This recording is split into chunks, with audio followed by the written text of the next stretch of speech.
Welcome to the deep dive. Today, we're wading into some, let's say, interesting territory. We're talking about those wonderfully awkward sexual moments, first times, mishaps, the stuff that makes you cringe and laugh later. Our mission here is really to pull back the curtain on these experiences, see what truths we can find. And yeah, to help us navigate this potentially blush-worthy journey, we're looking at a segment from the Under the Coverages podcast. It's called The Awkward Olympics, First Times, Fails, and Furniture Accidents. Features hosts Sam and Riley and their guest Maya. It's quite something. It really is. And for Right. you, the listener, who likes to, get knowledge quickly and really understand things, this deep dive should be interesting. We're looking at the messy, sometimes just plain funny side of intimacy. Hopefully you'll find it relatable, maybe feel a bit less alone in any awkward moments you've had, and perhaps even pick up some insights about communication and expectations. Okay, let's get into it. Starting with the big one, the first time. Yeah, the first time. What jumped out at me right away listening to Sam and Riley was just how honest they were. They didn't sugarcoat it at all. Completely cut through that typical romantic movie version of events. It makes you wonder, why do we have that huge gap between the stories we tell ourselves culturally and, what actually happens? That's a really good question. I think a lot of it is, performance anxiety maybe. And Riley's analogy, oh, that was good, comparing it to putting together IKEA furniture blindfolded during a panic attack. Yes. It's so vivid, isn't it? Totally. It just perfectly captures that feeling of being completely overwhelmed, having no clue what the instructions are, just hoping for the best, really. And hoping it vaguely resembles the picture on the box by the end. Exactly. What do you think makes it fall short so often, compared to the fantasy, I mean?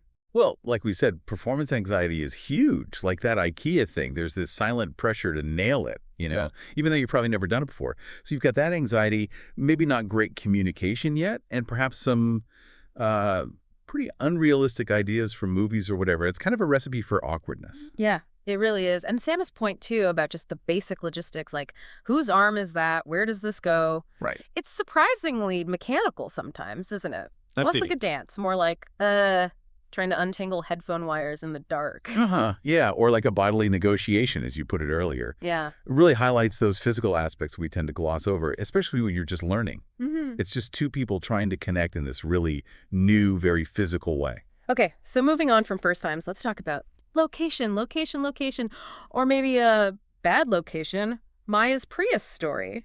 Yeah, that painted a picture. Forget mood lighting. It's all about intense core engagement, apparently. Finding muscles you never knew existed. It's funny, isn't it? What's the humor there, do you think, in these stories about terrible places? Well, maybe it's that gap you mentioned between, like, the idea of spontaneous passion and the harsh reality of cramped spaces or bad angles. I think so. It's a desire hitting a wall, sometimes literally. Oh. The urge is there, but the environment just works against you. It really makes you think how much our surroundings actually influence these moments, even the really intimate ones. And Riley's hammock story. Oh my God. Going for romance, ending up face first in a citronella candle. Classic. Just perfect slapstick almost. It's like a physical comedy bit written by the universe, right? Like, Yeah. Nope, not happening. It really shows how even the best intentions can get, spectacularly derailed by something totally mundane. It does make you ask, do we sometimes try too hard to manufacture that perfect moment, and then reality just barges in? Definitely. Then Sam's story, the bathroom with the motion sensor light. Oh, that was brilliant. Having to wave your arms periodically just to keep the lights on, it just completely kills any kind of smooth romantic flow. It does. And it's such a modern problem, isn't it? How technology stuff meant to be convenient can just suddenly intrude in really unexpected ways. Kind of highlights the tension between our automated world and, basic human stuff, especially intimate stuff. Okay, let's shift gears slightly. Dirty talk, or as Riley called it, accidental stand-up comedy. That's a great description. It really feels like that sometimes, doesn't it? Like walking a tightrope without a net. Why is it so prone to awkwardness? Well, I think it boils down to vulnerability, maybe, and just the fear of sounding ridiculous or fake. You need a certain confidence, and you really need to know your partner, what they're okay with. If you're unsure, things can definitely go sideways into unintentional comedy, like Maya's example. Oh, Maya's tax evasion line. That's going to live rent-free in my head forever. Yeah, you like that. Tax evasion. It's just so random. Completely out of nowhere, surreal. Mm-hmm. And Sam's comeback, you sexy little accountant, you. Yeah, Just perfect timing. it really is.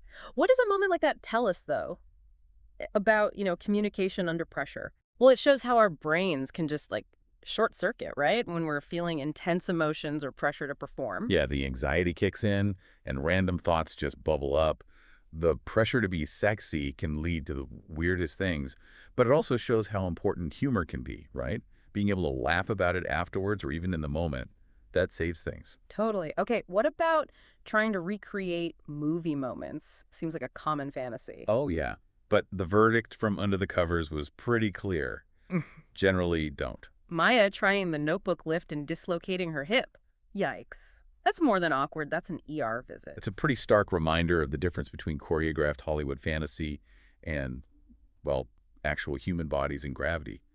It makes you think about those idealized scenes, doesn't it? How they might set us up with unrealistic expectations, maybe even put us at physical risk trying to copy them. Sam nailed it too, comparing the expectation of 50 Shades with the reality often being more like Looney Tunes. That's just perfect. Yeah. So relatable. It really acknowledges the potential for absurdity in it all, which is okay. Exactly. It normalizes the less than perfect bits, lets us embrace the messiness. It takes the focus off some impossible ideal and puts it back on the real, sometimes clumsy experience. And then there was that little moment with the pizza analogy. Riley says sex is like pizza, good even when it's messy. Yeah, a common enough analogy. But then Maya follows up with something about pizza potentially having cheese, and there's this pause, slightly awkward silence. That silence was interesting. It felt like it captured something subtle, didn't it? About how these conversations can suddenly shift or hit an unexpected snag. Yeah, it really highlighted the delicate nature of talking about this stuff. Even a lighthearted analogy can suddenly feel a bit off or land weirdly. Shows how easily wires can get crossed and how sensitive you sometimes need to be to those little shifts in tone. So, okay, we've covered a lot of awkward ground here. As we kind of wrap this up, what are the main things we should take away? Sam's comment about talking about sex, even the weird bits being a real turn-on, kind of stuck with me. That's a really key insight, I think. Just talking about it openly, sharing these stories, it takes away the shame. It normalizes it. And that vulnerability, that shared laughter, can actually make connections stronger, paradoxically. It builds intimacy. Yeah, I agree. And of course, the very practical, very funny advice. Ah, yes. Never trust a futon. Haha, yes. A memorable warning, based presumably on bitter experience. Seems likely. It's a great lighthearted takeaway that sums up the potential for, furniture-related disasters, makes the story stick. So putting it all together then, this deep dive into awkward sex, it really shows that these mishaps, these misunderstandings, they're not outliers, they're pretty common. Imperfection is, well, normal. And often it's where the humor and the real connection happens. Absolutely. Which brings us to a final thought for you, the listener. Maybe consider this. How much does our society's general awkwardness about talking about sex actually contribute to the awkwardness during sex? Think about how much pressure that creates.